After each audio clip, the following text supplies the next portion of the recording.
Layon pang palakasin ni Pangulong Ferdinand R. Marcos Jr. ang fish industry ng bansa. Ito'y sa pamamagitan ng pagpapatayo ng mga pasilidad na tiyak na malaki ang may tutulong, hindi lamang para sa sektor kundi para sa mga kababayan natin.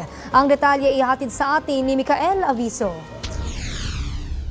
Inilatag ni Pangulong Ferdinand R. Marcos Jr. ang kanyang mga plano para mas mapaganda pa ang fishing structure at cold chain system sa bansa. Sa kanyang isinagawang inspeksyon sa General Santos Fishport Complex o GSFPC sa Gensan, iginiit ng Pangulo ang kahalagahan ng pagtatayo ng mas maraming cold storage facilities at fish ports upang masiguro at mapanatili ang kalidad at kaligtasan ng mga isda at iba pang seafoods.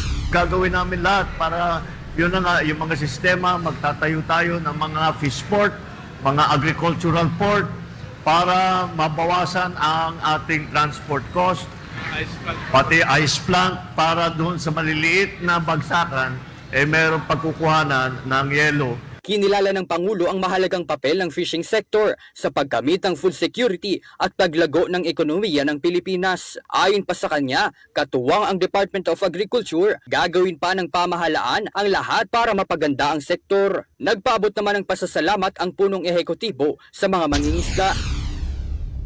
Sige lang, patuloy nyo, malaking kontribusyon ng Gensan at lahat ng fisheries industry sa pagpapakain sa buong Pilipinas. Kaya patuloy ninyo, maraming salamat sa inyong ginagawa.